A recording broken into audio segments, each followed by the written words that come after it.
I mean, you could like to go for an Orchid. It might be a little bit too greedy this game, considering you are weaker early on. People still do it in pubs, but I don't think it's going to work this time around. Maybe something like a medallion isn't too bad. You know, you oftentimes just need to catch, you know, the health burn level 1 with the Arctic burn. The Blade Fury magic damage is a lot as well for rapid handle.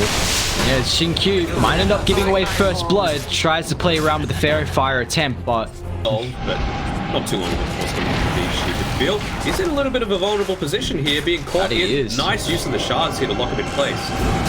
Great play from the Tusk, and why it's going to help out with Faith Beyond, who will get the kill. Dude. Oh, the bill. All the time, though. Oh, the bill. Another perfect shot from Y. Locks any attempt of an escape route there from the Troll Warlord. Now, with all the heroes showing down bot, they're going to try and get a nice pick up on Arme. Juggernaut will be able to get the kill. Resigns himself to his fate. Got a kill early on in the lane. PSG.LGD with that information, going to try and dive the Elder Titan, but ET's got a decent amount of damage with the Astral, plus 108 at the moment. Fire protected with the snowball for a little while, but that will still cost him his life there as Neon. And you kind of feel like they need to be, you know, they've got the Tusk, they've got the ability to make the rotations, they've been having a couple of successful ones. Oh, they actually find out Arme once more. Yeah, that ward on the higher ground. This has been a little bit better of a game here from Neon. The vision. Sism up in a few seconds. I don't think they're going to want to commit it just to kill Zhao. Dream Call's going to be enough for him. So a quick kill. I mean, they've got the bounties coming up in about 15 seconds, so we'll see how LGD are going to continue to posture.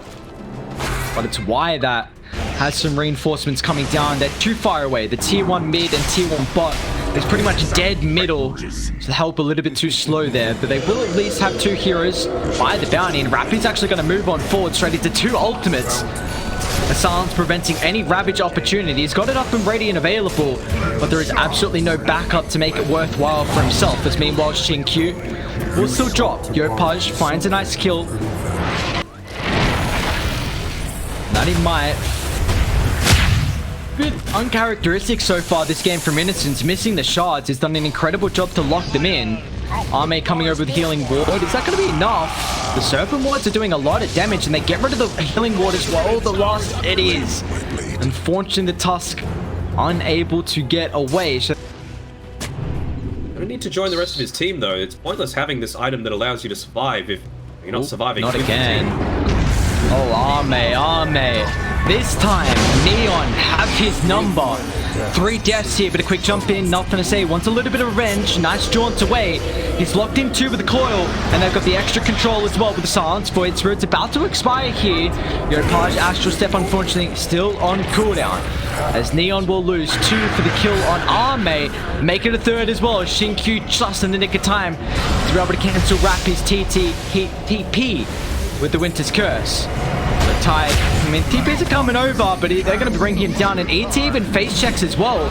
The build's showing up, but what can the Troll Warlord really do at the moment? One more smackdown. He's got so much damage, plus 251 for Genuel that now expires. Unfortunately, triple kill for Faith Beyond.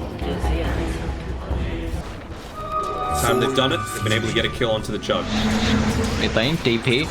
It's a big kill if they can bring down Faith Beyond. They might have to commit the Ravage for it. Faith Beyond's got to back the call. Now with the Silence, actually stopped the Ravage from coming through. And now with the Cold Embrace as well. Xinkyu, if required here to drop the Curse. Rapid's a massive Ravage onto 3 with a combination of the Elder Titan ultimate. But the Winter's Curse now disrupting with the Snowball forward as well. Faith Beyond still alive, and another Silence, man. LGD turn it around. They find 3. And Neon have to retreat away, but they've got the cash. Yopaj has still got another yours available, his own yours. Actually use it aggressively on top of Y. A follow-up Silence once again. The story of that team fight there. They've gone a bit deep though as the build gets a nice route. They're going to drag back. No more Siphon charges. And Furion, has he overstepped a bit too far? Faith Beyond 2 seconds for another use of the yours Scepter. Resonant Pulse just out of range. And now Faith Beyond gets away. It all started with them trying to bring down the Death Prophet. And somehow Faith Beyond makes it away with his life. He's going to have the initial burst. Is he going to be really quick on his fingers? We might be seeing a full ward. Blink Ravage committed. Nice blink. the double Astral Step to close the distance. They're off on the initial jump with the Ash. It will not matter. Understanding. So Debil's doing a pretty good job with keeping up in the farm once again, like we saw in that game 1. Mid lane. Ravage gonna get committed along with the Earth Splitter follow-up as well. Dropped from Surfboard. Everything dropped on Arme. And this time there is no answers that LGD are able to dish out here. Curse not available. Well, he's got it up, but he wasn't able to pop it there fast enough, and neither was the Snowball. Why? Nice attempt with the shards, TP out. Would have been able to follow up onto that, but the wards actually end up trapping Yopaj, so he's not there to get close enough to get the secondary 8th Remnant off into the trees. Faith Beyond? Actually committing this exorcism? Well, Puck's nearby, nothing to say. Look at the Dagon burst potential as well. Faith Beyond now protected with the Ur Scepter. Still hasn't used many Spirit Siphon charges, and that's actually going to cost him his life there. 492 gold given over to Debil. Top side, they're trying to contest it a little bit here with Y. Careful. Him on his own. Are coming. But so are Radiant. Shards actually overshot that one. It gets the curse on 2. Radiant, they don't have the TPs just yet, but the numbers. Now Dagon finds one. A secondary target getting hunted from the Shaman. The answers are finally coming through with the rotations from Neon. They'll bring the boys and punish the deep attempt there from the Tusker. Prematurely popping the Omnisage, but you also don't want to not get it off in a team fight. Subject to one of his chain lockdown. There's the next use of the Exo. Coil, drop, silence. No, it's on the Tide Hunter as well. He can't get the Ravage off this time. Too late for the protection. That sounds way too long here for Rappy to stand his ground. And he's also going to end up joining the Troll in the afterlife. Another attempt with the counter. But and they do it in 30 seconds. This Elder Titan is going to be able to prevent a lot of it. Go for the stomp here just to try and delay things, put a little bit of fear into them. Nice snowboard dodge, but Lekku they get the catch on. Xingqiu, Serpentwoods does get committed. Yopaj doesn't have to force too much out of it. Now the Earth Splitter. Again, space. That's all they need. Tide's back up, Ravage available. Dive got very good vision on the high gun still around that secret shot. And sleep. Jump in, nothing to say. Oh, bye-bye Shaman. Just ripped apart here.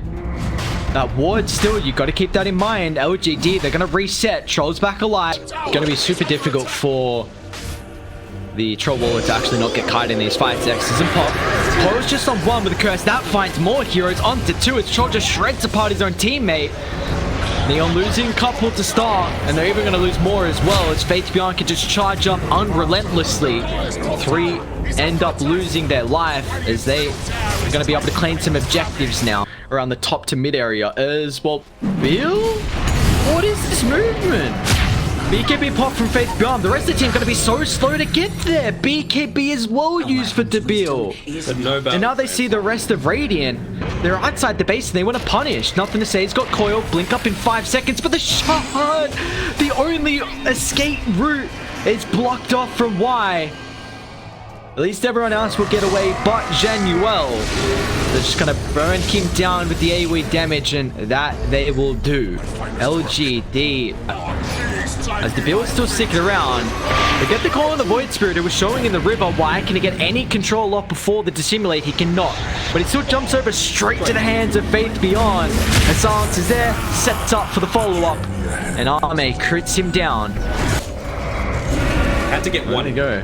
Yeah, we haven't been saying too many punts. They are really far away from the team. You see it's got a Rappy.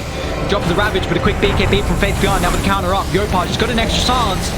But nicely done as well, controlling up the Winter Wyvern, so there's no curse factor.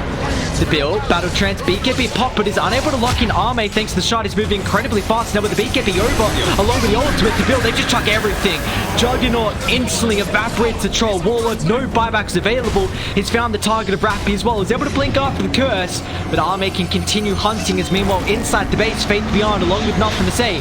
They gone out, Void Spirit protected for a little while, but it's still going to actually make it back inside the fountain. As all in all, it's a 2-for-1, but it's a big target getting rid of the Troll Warlord. And now they make it a 3rd as well.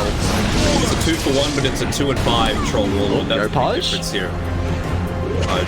Going for that, a little bit of an extra kill. Great reaction times with the Glimmer Cape to prevent. They don't go on it when there's no exorcism available, and they had everything off. Just wrap through, nothing to save. Nice shift to face shift. Just going to burst down the Shadow Shaman.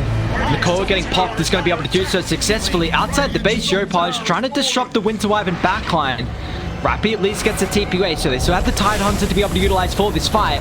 And now once again, the Cold Embrace, Shinkyu, perfect positioning, is even going to blink forward and now dropping the ultimate. Rappy, there we go. With the Ravage, finding 3. They deal with the Winter Wyvern, but still Arme ready to rock and roll. He's got the Aegis, a quick stance, gets rid of the Shackles here. And on Neon, they've blown everything. To build BKB battle trance, but they can't even outside the base. The Aegis is going to get dipped down here. Yopaj still in fighting condition. Snowball defensively, Echo Stomp, nice combination here. Remnant as well, but Yopaj, he's going to be careful. Astral Step still available, gets to dissimulate back to safety here. And now down to the western side, actually nothing to say, he's going to get caught out. But a quick phase shift once again. Playing with fire right now, LGD. Everyone's still alive in this game. He's got a buyback available, but LGD, they barely committed anything for that. He's going to have to buy back. If you don't buy back, you lose in Megas. May as well do it now, my good sir, and he will indeed. TP straight in front of him.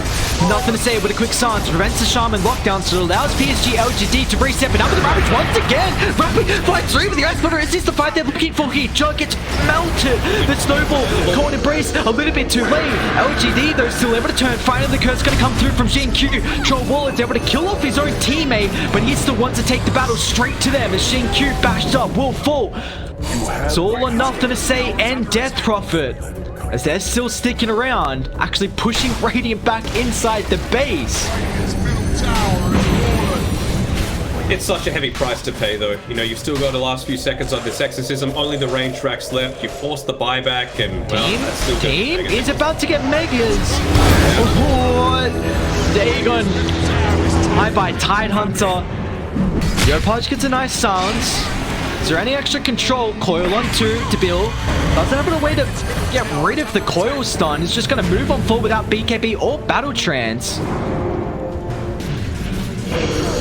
Buyback on Yopaj forced out.